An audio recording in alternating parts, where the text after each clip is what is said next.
오늘은 우리 말씀을 들으며 보고 있는 자라는 제목으로 함께 말씀을 나누려고 합니다. 코로나가 끝나면 대부분 이제 여행을 가려고 준비들을 하고 있습니다. 아마 얼마 전에 이 빌 게이츠가 2022년에 아마 종식이 될 것 같다. 이런 얘기를 들으니까 그래도 진짜 될 것 같다. 이런 생각들을 자연스럽게 하게 됩니다. 여러분들 코로나가 종식되면 여러분 어디로 여행을 가고 싶습니까? 어디든지. 네, 정답이네요. 그죠? 어디든지. 제 아는 지인은 특별히 코로나가 끝나면 여행을 갈 거를 생각하며 준비를 하고 있어요. 그분이 가려고 하는 곳은 예수님의 12제자 중 한 사람인 바로 야고보의 무덤이 있는 그 산티아고 데 콤포스텔라, 이 순례자의 그 길을 가려고 매주 주말만 되면 20km씩 매주 정말 걷고 있습니다. 저도 기회가 되면 꼭 그 산티아고의 그 길을 한번 순례자의 길을 걷고 싶어요. 오늘 이 말씀을 기록한 이 야고보는 우리가 잘 알고 있듯이 예수님의 제자 중에 한 명입니다. 그리고 제자인 요한의 형으로 갈릴리 출신의 어부였어요. 그런데 이 둘은 우리가 잘 성경에 기록되어 있는 대로 예수님께서 하늘에 올라가면 자신들을 어디에 올려달라고 했습니까? 우편과 좌편에 있게 해달라고 요청을 했습니다. 권력을 붙잡고 싶었던 사람이 바로 이 야고보였어요. 그리고 예수님이 이 예루살렘 길로 이렇게 가는 길에 불친절한 사마리아인들을 보면서 이 야고보가 화를 냅니다. 뭐라고 내냐면 우리가 불을 내려 저들을 불살라 버리게 해달라라고 이렇게 이야기를 했어요. 그걸 보고 예수님이 그 사람들을 꾸짖는, 야고보와 요한을 꾸짖는 장면이 또한 누가복음 9장에 등장을 해요. 결국엔 욕심도 많고 그리고 불같은 성격을 지니고 있어서 이들을 향한 별칭을 지어줬죠. 바로 이 천둥의 아들이라는 별칭을 지어줬습니다. 어떻게 보면 스스로 자신을 높게 평가하고 그리고 거친 입을 가진 이 야고보. 근데 결국에는 이 주님이 죽고 부활하시고 진정한 제자가 되어서 이 예루살렘과 사마리아와 그리고 이베리아 반도까지 복음을 전하면서 나중엔 예루살렘 교회의 지도자로 있다가 기독교인들을 박해하는 그때 순교를 당하게 됩니다.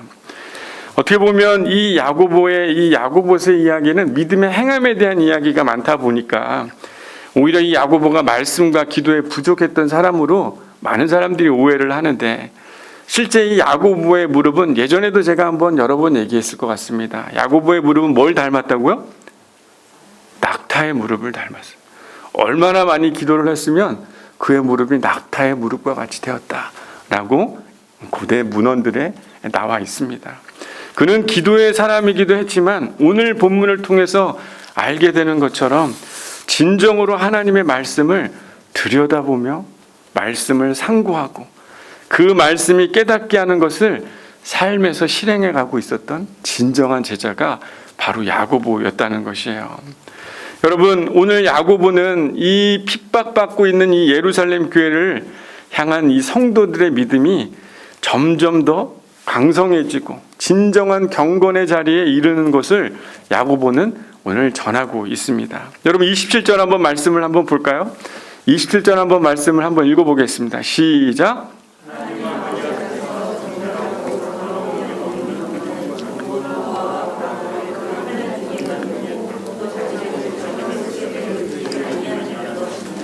네, 이 경건의 모습을 두 가지를 설명하고 있는데 하나는 바로 뭡니까? 하나님 앞에서 경건한 거. 두 번째는 뭐예요? 정결하고 더러움이 없는 그 경건함입니다. 그렇다면 이 하나님 앞에서 바로 사람 앞에서 보여지는 경건하고는 다른 걸 말하는 거고요. 정결하고 더러움이 없는 모습은 실제는 경건하지만 정결하지 못하고 더러운 경건의 모습도 있다는 것을 야고보는 마치 역설적으로 표현하고 있는 것이에요. 너희들이 예수를 믿고 따르고 이 예루살렘 교회의 교인들이지만 혹시 가짜의 경건의 모습으로 있지는 않은지 자신을 돌아봐야 한다라고 야고보가 오늘 본문에 아주 중요한 얘기를 하고 있는 겁니다. 여러분 경건이라는 건요, 뭔가 무엇인가 하고 안 하고의 모습으로 우리는 생각해요. 교회 오면 경건하다고 생각합니다. 아니 어떤 완성도가 있는 뭔가가 되면 경건한 사람으로 생각해요. 직분을 받고 그 자리에 오르면 저 사람은 경건한 사람이라고 생각합니다. 그런데 진짜 경건한 사람은 어떤 사람이냐면 경건의 고민과 반성을 끊임없이 하고 있는 사람인 거예요. 사람 앞에서나 보여지는 경건이 아니라 실제 경건한 것 같지만 순결하고 흠이 없는 그런 경건을 갖고 있는 사람이 진짜 경건한 사람이라는 겁니다. 여러분, 이 성경에 등장하는 이 사도 바울은 경건한 제자였을까요? 아니었을까요? 경건한 사람이었어요. 생각해보면 사도 바울만큼 완전한 사람은 없었습니다. 경건에 거의 극을 이룬 사람이다 라고 생각할 수 있지만 사도 바울은 한 번도 자기 자신이 경건의 완성된 모습에 있다라고 얘기한 적이 없어요. 내가 이미 얻었다 함도 아니요 온전히 이루었다 함도 아니요 오직 내가 그리스도 예수께 잡힌 바 된 그것을 잡으려고 달려가노라 라고 이렇게 바울이 이야기를 합니다. 어제 제가 이렇게 하준이랑 이 교회 동네 인근에 이 포스코 아파트 뒤에 이 둘레길이 있습니다.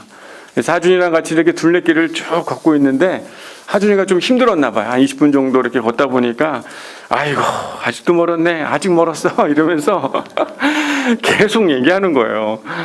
그 꼬마 아이가 10살짜리 된 아이가 도착점까지 가야 되는 게 아직 멀다고 생각한 거예요. 자기도 걸어보니까. 어떻게 생각해 보면 우리도요 주님 오시는 날까지 스스로 경건하다라고 생각하지 말고 아직도 멀었네 아직도 멀었어 겸손하게 하나님 앞에서 그리고 흠이 없고 깨끗한 경건한 삶을 끊임없이 살아가야 되는 게 우리들의 모습이라고 생각해요. 여러분, 우리 옆에 있는 분들 보면서 이렇게 인사하면 좋겠습니다. 주님 오실 때까지 우리 경건한 삶을 살아갑시다. 우리 인사할까요? 네, 한 번 더 인사할 때는 아이고 멀었네 아이고 멀었어. 여러분, 야고보 사도는요 오늘 본문의 가짜의 경건의 모습을 아주 적나라하게 보여주고 있습니다. 이미 가짜 경건의 모습이 생각해보면 바로 자기 자신의 모습이었어요. 높은 자리에 앉고 싶었고 그리고 마음에 들지 않는 이들을 향해서 거침없이 말을 하고 있었던 자신의 과거의 모습을 야고보는 아마 기억했을 겁니다. 이 두 가지의 가짜 경건의 모습을 야고보가 분명히 잘못된 것이다라는 것을 오늘 본문을 통해 말해주고 있어요. 여러분 26절 한번 읽어볼까요? 한번 26절 우리 큰 목소리로 함께 읽어보겠습니다. 시작. 누구든지 스스로 경건하다 생각하며 자기 혀를 재갈 물리지 아니하고 자기의 마음을 속이면 이 사람의 경건은 헛것이라. 경건의 모양은 있는 것 같지만 이런 문제에 있는 사람은 바로 헛것이다. 여러분, 이 헛것이라는 건요 헬라어로 마타이오스라는 단어를 씁니다. 가치가 없는 쓸모없는 것이다 라는 뜻이에요. 이런 경건은 가치조차 없고 쓰잘데기 없는 버려질 만한 것들이다 라고 이야기하고 있는 겁니다. 이 헛것이 바로 뭡니까? 두 가지예요. 첫째는 스스로 경건하다고 생각하는 것, 둘째는 자기의 혀를 재갈 물리지 못하는 것이 바로 헛되고 가짜 경건이다 라고 가르쳐주고 있습니다. 스스로 경건하다는 건요 바로 생각의 문제예요. 어떤 문제라고요?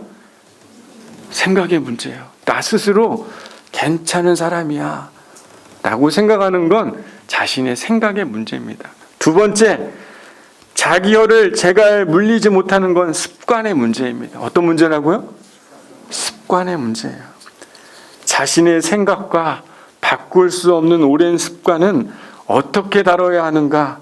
혀의 재갈을 물려야 한다라고 이렇게 야고보 사도가 비유를 통해 얘기하는데, 여러분 힘센 소나 말을 제어하고 통제하려면 그 입에 굴레를 씌워서 혀의 재갈을 물려서 그것을 통해서 통제하듯이 마치 그렇게 우리의 생각과 우리의 습관을 통제해야 된다라고 가르쳐 주고 있는 겁니다.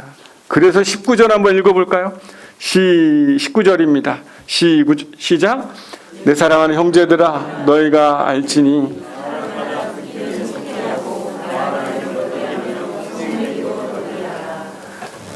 이렇게 해야 한다. 생각해보면 이런 것들이 오히려 어려운 것을 알기 때문에 이 문제를 해결할 수 있는 진짜 재갈을 알려주고 있는데 바로 그게 21절입니다. 오늘 본문의 가장 중요한 핵심과 같은 말씀이에요. 21절 말씀 한번 읽어보겠습니다. 시작.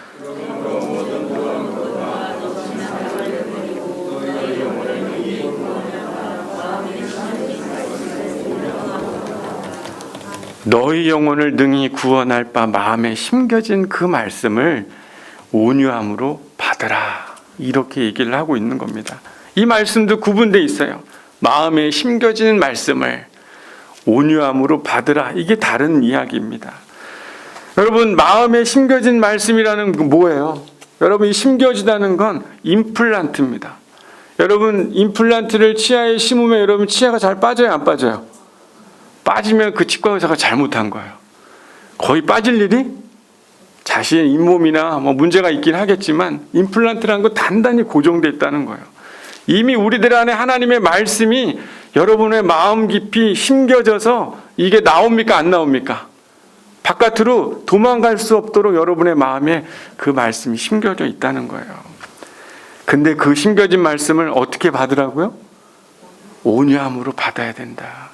여러분, 이 온유함은 우리가 생각하는 부드럽고 겸손한 그런 단어가 아닙니다. 25절에 그런 힌트가 있어요. 25절 초반부에 보면 자유롭게 하는 온전한 율법을 들여다보고 있는 자라고 기록하고 있는데 바로 이 온유함은 말씀을 들여다보고 보고 있는 자가 그 온유한 자라는 뜻입니다. 여러분, 들여다본다는 건요, 이 파라쿠토라는 건데 골똘히 생각하고 바라보는 것을 설명할 때 쓰는 단어예요. 그냥 이 들여다본다는 건 그냥 대충 눈으로 흘겨보는 게 아니라 어떻게 한다고요? 그렇죠. 골똘히 생각하며 바라보는 것. 이 단어의 실제적인 의미는 이런 겁니다. 허리를 굽혀서 가까이 다가가 보는 거예요. 여러분, 요즘에 성경이 잘 보여요, 안 보여요?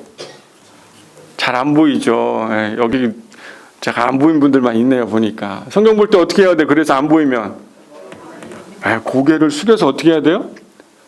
눈이 잘 안 보이는 분은 이렇게 보죠, 이렇게.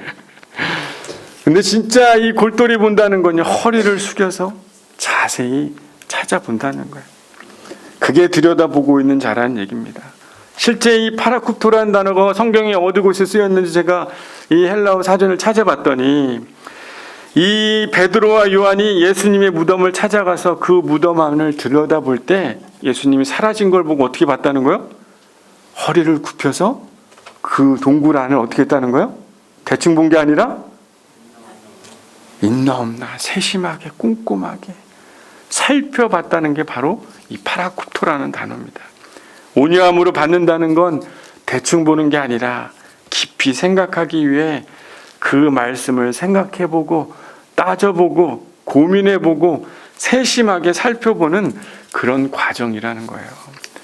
여러분, 뭔가 꼼꼼하고 세심하게 보는 사람이 뭘 잘합니까, 못합니까? 잘하죠. 일을 해도요, 여러분, 얼마 전에 한 목사님이 그런 얘기를 하더라고요. 그래서 본인이랑 거래하는 그런 이렇게 옷을 맞추는 곳이 있대요. 그러면서 그분이 하시는 말이 5년 후에 전화해도 전화만 하면 어떻게 한다는 거예요? 우리 고객님 하면서 어떻게 한다는 거예요? 마치 어제 만난 것처럼 꼼꼼하게 그 전화번호에 다 이름을 기록해가지고 전화만 받자마자 어떻게 하는 거예요? 누군지 정확하고 분명하게 그분이 어떤 옷을 입고 뭘 했는지 그거를 자세하게 다 설명할 만큼 준비가 돼 있다는 거예요. 그런 사람이 일을 잘할까요, 못할까요? 잘하죠. 옆 사람 보세요. 잘하게 생겼나, 못하게 생겼나? 네, 얼마나 잘해요. 정말 그 꼼꼼하게 생각해보면 말씀을 통해서 우리의 마음과 습관을 바라보고 있는 것을 야고보가 이야기하는 거예요. 어쩌면 생각 없이 살아왔던 우리의 단단하고 딱딱해진 그 마음과 생각을 갈아엎어야 하는 것이 무엇인지 말씀을 통해 기경하는 것이 무엇인지 깊이 생각하고 고민하는 바로 들여다본다는 것을 얘기하고 있는 겁니다. 여러분, 야고보는 말씀을 들여다보면 볼수록 그 말씀 안에서 성령이 깨닫게 해주는 게 있는 거예요, 없는 거예요? 있는 거예요. 그래서 믿음이 생기기 시작하고 그 성령의 끌어오름이 생겨서 자연스럽게 행하게 되는 것 아니겠습니까? 그래서 말씀을 들여다보면 거기에 순종이 시작되기 때문에 말씀을 보고 깊이 생각하며 그의 삶에 자연스러운 이 행함이 있는 믿음이 그의 고백 속에 나올 수 있었던 것입니다. 여러분, 진짜 경건은요, 하나님의 말씀 앞에 있을 때 움직이기 시작하는 줄 여러분 믿으시길 바랍니다. 어디 앞에 있을 때요? 하나님의 말씀 앞에 있는 거예요. 자기 스스로 경건하다고 생각하거나 통제되지 못한 습관이 있으면서 자신을 속이고 있으면 그 경건은 아주 쓰잘데기 없고 버릴 만한 헛된 경건이다라고 성경은 말하고 있는 겁니다. 참 재미난 건 요즘에 항상 고민을 합니다. 왜 기독교인들은 변하지 않을까? 왜 나는 변하지 않는 삶을 살까?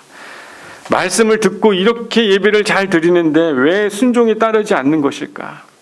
아멘은 잘하는데 왜 실천의 힘은 없는 것일까? 말씀을 온유하게 받아들이지 않기 때문인 것이. 자세히 살펴보고 곱씹어보고 생각하고 고민하지 않기 때문에 그런 순종의 길까지 가지 않는 것 같습니다. 기독교는요, 이 생각의 힘을 잃어버린 것 같습니다. 우린 너무 감동주의에 빠져 있는 것 같아요. 눈물 나거나 감동이 되는 그런 마음, 변화가 있으면 신앙적으로 내가 좋아진 것 같은 감정에 호소하는 은혜는 우리는 조심해야 하는 것이에요. 감동이 나쁘다는 게 아닙니다. 예배당에 와가지고 여러분 감동받으면 좋은 거 아니에요? 그죠? 별로 안 좋아요? 감동이 없나 우리 교회는? 감동받으면 좋잖아요. 그런데 여러분, 감동만 추구하다 보니까 어때요? 잠시 그 링거 맞듯이 예배당에 와서 잠시 내 감정만, 내 마음의 위로만 되는 것을 자꾸 쫓다 보니까 진짜 하나님의 말씀을 깊이 상고하고 묵상하며 내 마음밭을 가르며 기경하는 일에 관심이 별로 없는 거예요. 그러니까 교회 와서 링거만 잠깐 맞고 가면 내가 좀 괜찮아지겠지라고 생각하는데 실제 여러분 그렇습니까? 안 그렇습니까? 솔까말 솔직히 까놓고 말해보자.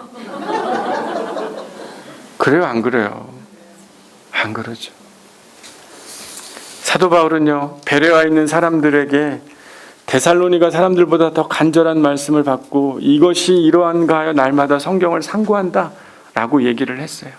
데살로니가 사람들보다 베레아 사람들이 훨씬 낫다는 거예요. 상고하다는 건 조사하고 검사하다는 그런 뜻입니다.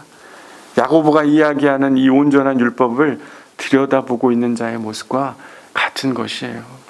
여러분의 마음에 심겨진 말씀을 온유함으로 받으시기를 바랍니다. 말씀이 내 마음에 머물고 생각나도록 마음을 스스로 기경해야만 바뀌어질 수 있는 것이에요. 주일 말씀을 듣고 오늘 뭔가 내 마음에 감동이 되면 그날은 뭔가 은혜 받은 날 맞죠? 하지만 오늘 말씀이 뭔가 들려지지 않는다고 해가지고 그 말씀을 그냥 잃어버리고 있으면요, 돼요? 안 돼요? 안 돼요. 그 말씀을 붙들고 기억하고 한 주 동안 조사하고 검사하듯 다시 읽고 생각하면 삶의 자리에서 그 말씀을 계속 상고해야 그 하나님의 말씀이 나를 살리기 시작하고 내 영혼이 들어야 될 그 음성을 듣게 되는 것이. 여러분, 제가 이야기하는 설교가 약 30분, 35분. 이 이야기가 무슨 능력이 있겠습니까? 진짜 능력 있는 건요, 이 성경에 있는 이 말씀이 여러분을 살리는 것이에요. 주일날 와가지고 이 말씀 듣고 내가 감동받을 거, 내 마음에 관련된 거 뭔가 찍히는 것만 하나 얻어지면 내가 은혜 받았다고 생각하는 것을 여러분 신앙생활하면 바뀌지 않는다는 겁니다. 이 말씀이 내 마음에 기경이 되도록 조사하고 듣고 맞나 틀리나 묵상해보고 내가 깨우쳐져야 되는 그 자리가 있을 때 진짜 믿음이 생기고 성령의 끌어오름을 따라 삶을 실천하게 되는 것이에요. 사랑하는 여러분, 예수님은 복음을 전할 때 한 번도 감정에 호소한 적이 없습니다. 주님이 하나님의 말씀으로 그들의 삶을 바꾸기 시작한 것이에요. 여러분, 순종은 제사보다 중요하죠.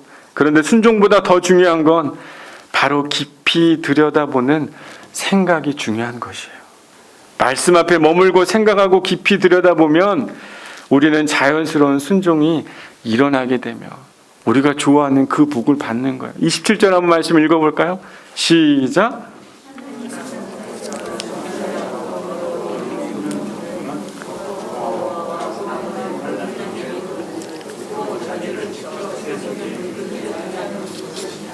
생각해보면 이 말씀 앞에 머물고 듣고 기억하는 자들은 자연스럽게 보이지 않던 일들이 보이기 시작하는 겁니다. 하라고 해서 되는 게 아니라 자연스럽게 이 고아와 과부가 환난 중에 있다는 것을 깨닫게 되고 자기를 지켜 세속에 문들지 않도록 자기가 스스로 지켜가게 된다라는 것이에요. 야고보 사도는 예수님이 죽으시고 부활하기 전에는 생각하지 않는 자 같았습니다. 성내기를 즐겨하는 감정적인 사람이었고 스스로 경건하다고 생각하여서 높은 자리에 앉기를 원하는 사람이 바로 야고보였어요. 그러나 야고보는 오늘 변화된 이야기를 하고 있습니다. 바로 그 하나님의 말씀이 심겨졌고 이미 굳건하게 심겨져 있는 그 말씀을 자신이 온유함으로 말씀을 깊이 들여다보고 잊어버리지 않고 실천하며 그가 행하는 일마다 복을 얻는 자가 됐다라고 야고보는 고백하고 있는 것이에요.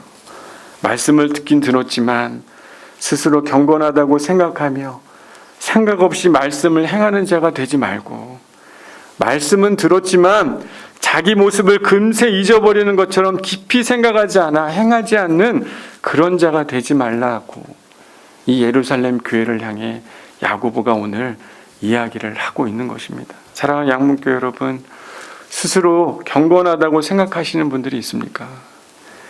아니면 재갈을 물리지 않으면 안 될 그런 습관적인 문제들이 있지만 모른 척하고 계시는 분들이 계세요? 성경은 이런 사람의 경건은요, 헛것이다. 아무것도 쓰잘데기 없는 것이라 버려 던져질 만한 것이다 라고 말씀하고 있는 것입니다. 하나님 앞에서 가치 없는 것, 쓸모없는 것이라고 바로 그 자신의 과거의 모습을 보며 야고보는 얘기하고 있는 것이에요. 여러분 마음에 심겨진 말씀을 다시 깊이 묵상하기를 바랍니다. 하나님 여러분한테 주신 약속의 말씀이 있잖아요. 하나님 여러분 안에 날마다 무엇인가 들려주고 있는 말씀이 있잖아요. 작은 성경 한 구절 있잖아요. 매일마다 핸드폰에 알람 울리는 성경 구절 말씀이 있잖아요. 목자들이 보내주는 말씀이 있잖아요. 여러분 그 말씀을 깊이 상고하고 들여다보고 고개를 숙여서 꼼꼼히 씹어보고 알아보기 시작하면 그때 믿음이 생기는 것이에요. 성경 공부를 목자들과 요즘에 하고 있습니다. 저희 교회가 이제 이 2월달 하반기 여름 분기 이후에는 성경 공부를 이제 할 거예요.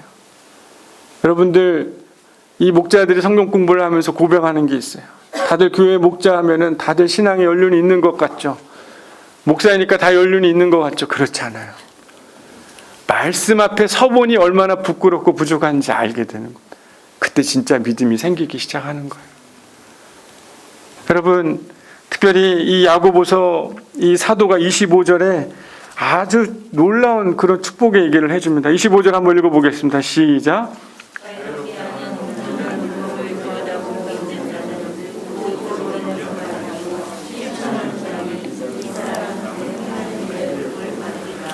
자신을 자유롭게 하는 율법을 들여다보고 있는 자, 실천하는 자는 그가 행하는 일에 뭘 받는다고요? 복을 받는다. blessing. 하나님이 주는 그분과 함께하는 그분이 인도해가는 그 복을 받는다라고 이 바로 야고보 사도는 마치 자신이 진짜 간증하듯이 얘기하고 있는 것입니다. 우린 여전히 부족하고 연약한 모습으로 생각 없이 살다가 이미 단단하고 굳어진 우리의 마음을 갈아엎기 위해 말씀 안에서 자기 자신을 살펴보기 위해 자신의 허리를 굽혀서 우리의 모습을 꼼꼼히 점검하는 귀한 한 주가 되기를 소망합니다. 말씀을 감정적으로 대하기보다는 그냥 스쳐 지나가듯 대충 보는 것이 아니라 깊이 생각하고 믿음이 생기고 작은 일에도 순종함으로 하나님의 복을 받으며 사람들에게 인정받고 정말 하나님의 말씀하시는 진정한 경건의 자리에 서서 그분께 인도되어짐을 받으며 삶의 평강을 느끼는 그런 축복이 저와 여러분의 삶에 있기를 소망합니다. 우리 옆 사람 보면서 인사하면 좋겠어요. 우리 말씀을 깊이 들여다봅시다. 여러분 다음 주에 만났을 때는 정말 살아있는 저와 여러분이 되기를 소망합니다. 감동으로 뭔가 끝나는 게 아니라 말씀이 우리를 일으키고 축복의 자리로 인도해가는 그 약속을 이루어내는 진정한 경건한 한 자, 주님의 복을 받는 자들이 저와 여러분이 되기를 바랍니다. 우리 기도하겠습니다.